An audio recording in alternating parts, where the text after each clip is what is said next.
Magandang araw mga kabataan, isang karangalan na ako po ay makapagsalita sa inyo. Bagaman hindi tayo personal na magkasama, hindi ako personal na nahandyan, naniniwala ako na ang Diyos ay kikilos wherever I am. Because this program is not about me, it's about Jesus. Gusto kong ibahagi sa inyo ang salita ng Diyos at ipakilala sa inyo ang ating Panginoong Jesus bilang tagapagligtas ng ating buhay.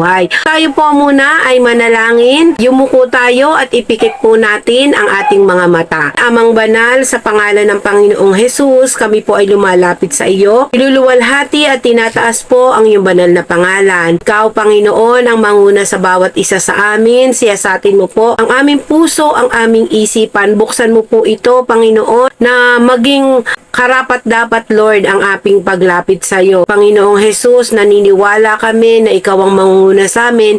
Ilagay mo po yung faith sa puso namin, yung pananampalataya, upang ikaw po ay aming maparangalan. Salamat po. Ito po'y aming dalangin sa pangalan ng Panginoong Jesus. Amen. Sino nga ba ang Panginoong Jesus? Kanina ipinakilala siya ng ating pastor. Ngayon naman po ay gusto kong ipakilala sa inyo ang Panginoong Jesus bilang tagapagligtas ng mundo. Jesus, Savior of the world. Si Jesus, isa siyang Mesias. Ang salitang Mesias o sa Ingles ay Messiah. Ito ay nagmula sa salitang Hebrew na Mashiach, nangahulugan na pinahiran o anointed one. Ang Mesias ay tumutukoy sa tagapagligtas, pinuno na ipinangako ng Diyos noon sa mga Hudyo at hanggang ngayon sa ating kasalukuyang panahon. Noong lumang tipan, rapisay siya ng mga prophet at bilang isang Christian nation, sinasabing mga Kristiyano tayo ay naniniwala na si Jesus ang Mesayas, na siya ang katuparan ng mga prinapisay noong lumang tipan. Ito ang pagkakilanlan natin sa ating Panginoong Jesus. Sa Matthew 6:15 hanggang 16, sabi po dito, tinanong ni Jesus ang kanyang mga alagad, sino ang sinasabi ninyong ako? Sinabi ni Pedro, ikaw ang Kristo, ang anak ng Diyos na buhay. Sabi ni Pedro na siya ang Kristo, ang Mesaya. Kasi yung Mesaya, yung Christ, tantamount. Si Jesus, siya yung pundasyon ng ating pananampalataya bilang mga Kristiyano. Siya ay Mesias, siya ay tagapagligtas. Bakit ba natin kailangan ang tagapagligtas? Ano ba ang mangyayari sa atin? O ano ba ang katayuan natin? Kasi sa totoo lang, ang tao ay may problema. At ang problemang ito ay alam nyo ba, hindi ito yung kahirapan, hindi ito yung mga sakit o cancer, mas may malala pang problema ang mga tao. Ito ay ang kasalanan. Sabi nga po doon sa Romans 3:23, sapagkat ang lahat ay nagkasala at walang sinumang nakaabot sa katuwiran ng Diyos. Mula nung kasala ang ating mga ninuno na si Eva at Adan, umabot na rin ang kasalanang ito hanggang sa panahon natin ngayon. Sabi nga doon sa Romans 5:12, kaya kung paanong pumasok ang kasalanan sa sanlibutan sa pamamagitan ng isang tao at ang kamatayan sa pamamagitan ng kasalanan, sa ganitong paraan ang kamatayan ay dumating sa lahat ng tao sapagkat ang lahat ay nagkasala. So tingin kayo sa kaliwa ninyo. Tingin kayo sa kanan at tingin kayo dito sa harapan. Lahat tayo nagkasala. Kahit po ako, kahit sinong makita ninyo na tao, yan po ay makasalanan. At ang lahat ng yan ay hindi umabot sa pamantayan ng Diyos. Ano bang mangyayari kung mga makasalanan tayo? Sabi dun sa Romans 6:23, sapagkat kamatayan ang kabayaran ng kasalanan, ngunit ang walang bayad na kaloob ng Diyos ay buhay na walang hanggan sa pamamagitan ni Kristo Jesus na ating Panginoon. Kung merong kabayaran ang kasalanan, which is ang kamatayan, meron din naman kaloob ang Diyos na buhay na walang hanggan. At kanino natin makukuha ito? Sa ating Panginoong Hesus, dahil siya ang tagapagligtas ng mundo. Ano nga ba ang kalagayan ng tao ngayon? Ayon sa Biblia, kung wala si Kristo sa buhay natin, ang kalagayan ng tao ay lubhang mapanganib. Bakit? Kasi wala ng pag-asa. Kung alam niyo yung buhay natin dito sa mundong ito ay ito lang, ay wala. Kasi sino ba sa atin dito ang very privileged na talagang pinanganak with a silver spoon or golden spoon? Meron ba? Kahit na itong mga pinanganak na with golden spoon o yung mayayaman talaga, wala silang pag-asa kung wala si Kristo sa buhay nila. Ephesians 2 verse 1 to 3, Efeso 2, 1 hanggang 3. At kayo'y binuhay na muli, kayong na mga patay sa inyong mga pagsalangsa at mga kasalanan na inyong nilakaran noong nakaraan ayon sa lakad ng libutang ito. Ayon sa prinsipe ng kapangyarihan ng hangin ng espiritu ngayon ay gumagawa sa mga anak ng pagsuway. Sa gitna nila'y dati rin tayong namuhay sa mga pita ng laman na ginawa ng mga nais ng laman at ng pag-iisip. Tayo'y katutubong mga anak ng kalitan, gaya naman ng mga iba. Itong talatang ito, sinabi ito sa mga mananampalataya na noon walang saysay ang buhay nyo.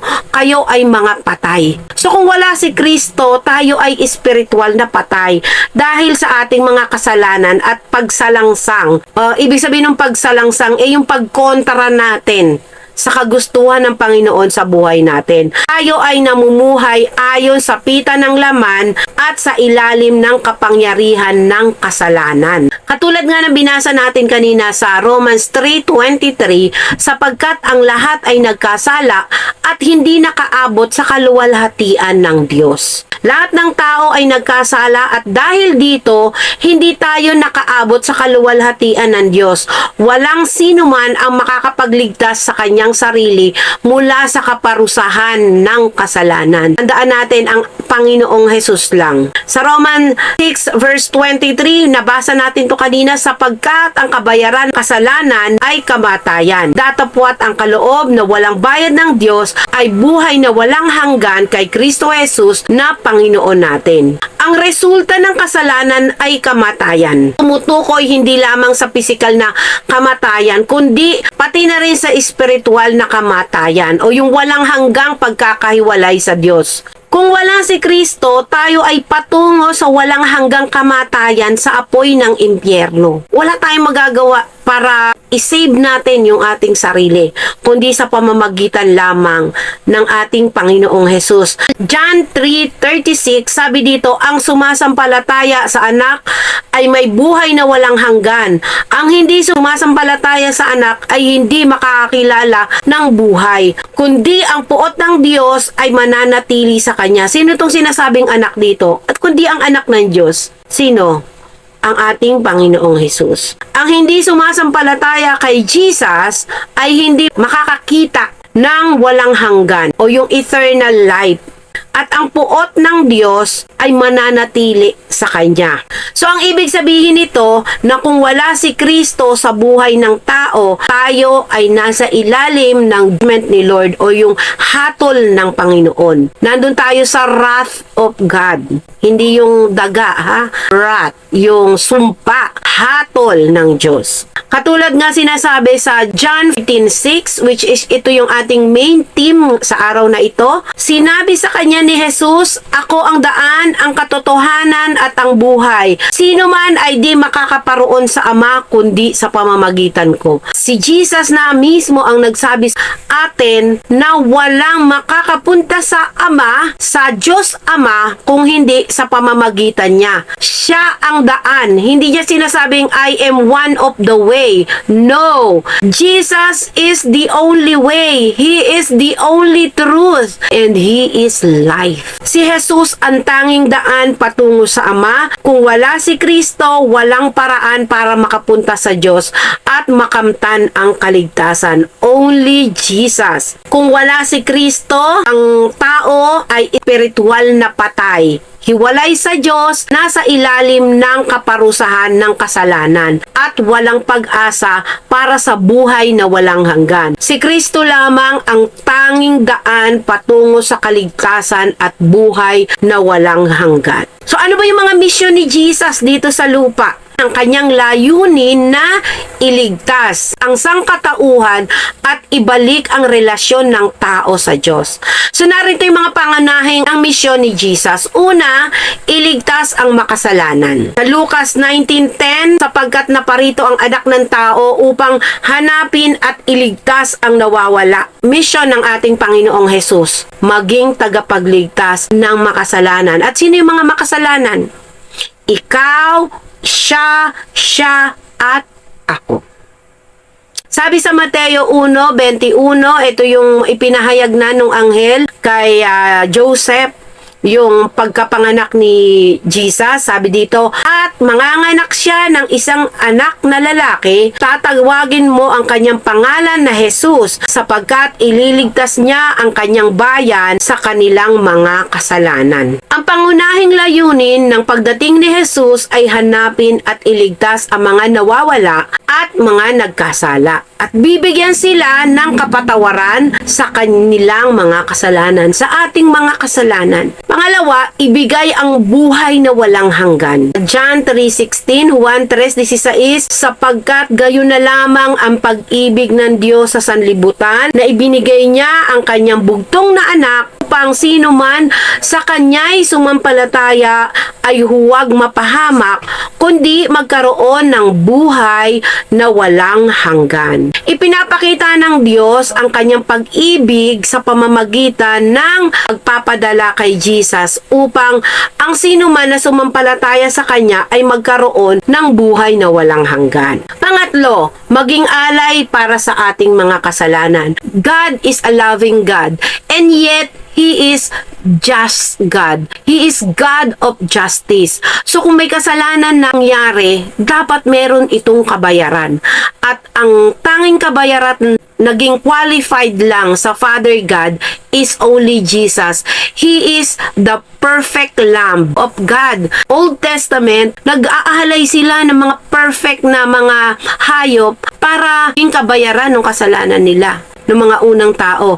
Ngayon, nung namatay na ang Panginoong Hesus, siya yung naging perfect lamb para sa ating mga kasalanan. Inalay ng Panginoong Hesus ang kanyang buhay para sa ating mga kasalanan dahil sa pag-ibig ng Diyos sa atin. Sabi nga doon sa unang Juan 4:10, narito ang pag-ibig. Hindi sa tayo'y umibig sa Diyos, kundi siya ang umibig sa atin at sinugo ang kanyang anak na pangpalubag loob sa ating mga kasalanan. So siya yung naging perfect sacrifice para sa ating mga kasalanan. Sa 1 Peter 2:24, na siya rin ang nagdala ng ating mga kasalanan sa kanyang katawan sa ibabaw ng kahoy dun sa cross, ay nagsigaling kayo.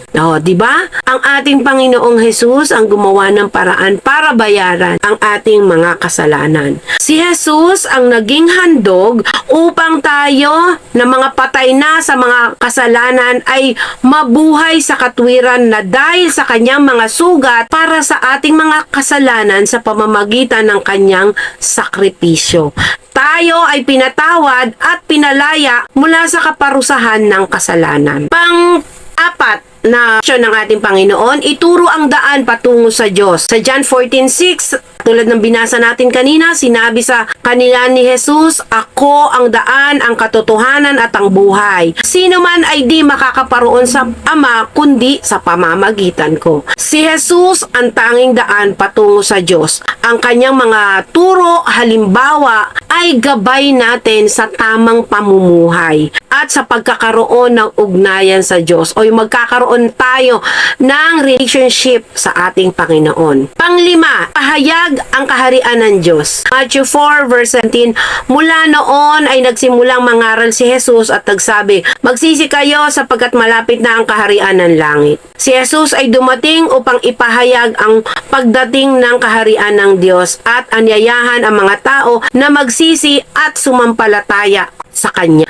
Pang-anim, ipakita ang pag-ibig ng Diyos. John 13 verse 34 to 35, isang bagong utos ang sa inyo'y ibinibigay ko, na kayo'y mangag-ibigan sa isa't isa kung paanong inibig ko kayo. Sa ganito'y kilala ng lahat ng mga tao na kayo'y aking mga alagad kung kayo ay may pag-ibig sa isa't isa. Si Jesus ay dumating upang ipakita kung paano dapat magmahalan ng tao ayon sa pag-ibig ng Diyos. Sa pamamagitan ng kanyang halimbawa, tayo ay natututo kung paano mamuhay na may pag-ibig at pagmamalasakit. Diba ano ba yung in-example ni Jesus na pag-ibig na kaya niyang ibigay? Diba ibinigay niya ang kanyang buhay para sa atin. Ang misyon ng Panginoong Hesus dito sa lupa ay iligtas ang sangkatauhan mula sa kasalanan. Ibalik ang relasyon ng tao sa Diyos at ituro ang daan patungo sa buhay na walang hanggan. Ang kanyang buhay, kamatayan at muling pagkabuhay ay nagbibigay daan upang tayo ay magkaroon ng bagong buhay at pag-asa. So ano naman ang response natin dito sa ginawa ng ating Panginoong Hesus na to?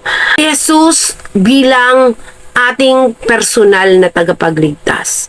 Ito yung magiging response natin. Si Jesus gawin nating personal na tagapagligtas. Ang pagtanggap kay Jesus bilang Panginoon at tagapagligtas ay mahalagang hakbang sa buhay ng isang tao. Narito ang mga kahulugan at implikasyon nito. Una, pagtanggap kay Jesus bilang Panginoon. Ang pagtanggap kay Jesus bilang Panginoon ay nangangahulugang kinikilala natin siya bilang pinakamataas na otorite sa ating mga buhay. Siya ang ating gabay at sinusunod natin ang kanyang mga utos at kalooban. Pangalawa, pagkilala sa kanyang kapangyarihan. Kinikilala natin na si Jesus ay may kapangyarihan sa lahat ng aspeto ng ating buhay at sa buong sanlibutan. Tayo ay nabubuhay upang magbigay ng kaluwalhatian sa kanya. Pangatlo, pagbabago ng pamumuhay. Ito yung magiging response natin. Ang ating pamumuhay nagbabago upang ipakita ang pagsunod sa kanyang mga turo at utos. Tayo ay mabubuhay sa paraang nagbibigay ng karangalan sa kanya. We will giving glory to our Lord Jesus Christ.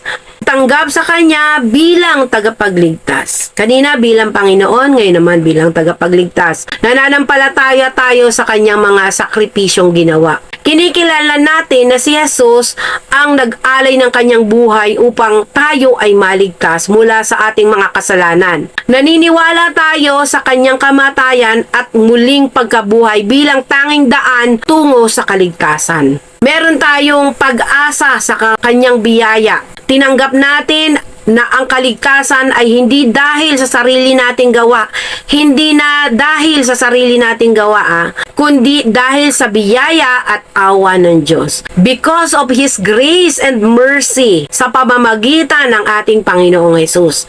Ang ating kaligtasan ay regalo mula sa Diyos na matatanggap natin sa pamamagitan ng pananampalataya. Pagiging bahagi ng family of God. So, pagtanggap natin sa ating Panginoong Hesus bilang tagapagligtas, tayo ay nagiging bahagi ng pamilya ng Diyos. Tayo ay mga anak ng Diyos at may relasyon sa Kanya bilang Ama sa langit.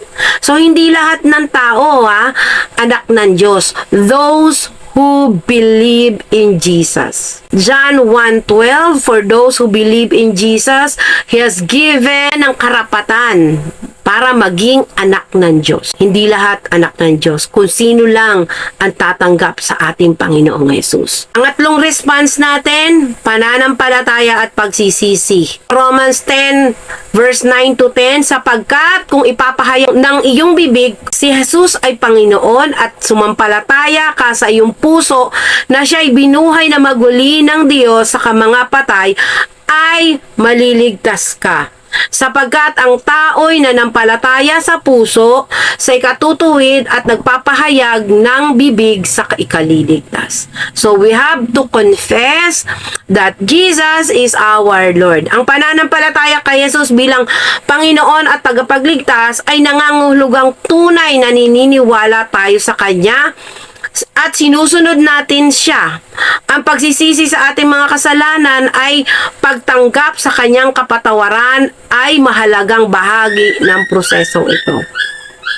So makikita natin dito na ang pagsisisi at pananampalataya ang magiging susi para tayo ay magkaroon ng kaligtasan. Ang apat na response natin, ang pagbabagong loob at pagkakaroon ng buhay na walang hanggan. Sabi doon sa ikalawang Korinto 5:17 o 2 Corinthians 5:17, kaya't kung ang sino man ay na kay Kristo, siya'y bagong nilalang. Ang dating bagay ay nagsilipas na, naririto sila'y pawang naging mga bago. Ang pagtanggap kay Jesus bilang Panginoon at tagapagligtas ay nagdudulot ng ganap na pagbabago sa ating buhay. Tayo ay magiging bagong nilalang at ang ating mga dating nakasalanang gawain ay pinapalitan ng pamumuhay na ayon sa looban ng Diyos. So sa kabuuan, ang pagtanggap kay Jesus bilang Panginoon at tagapagligtas ay nangangahulugan na kinikilala natin ang kanyang kapangyarihan at authority sa ating mga buhay. Tinanggap natin ang kanyang sakripisyo bilang tanging daan tungo sa kaligtasan. At binabago natin ang ating pamumuhay upang sumunod sa kanyang mga turo at kalooban.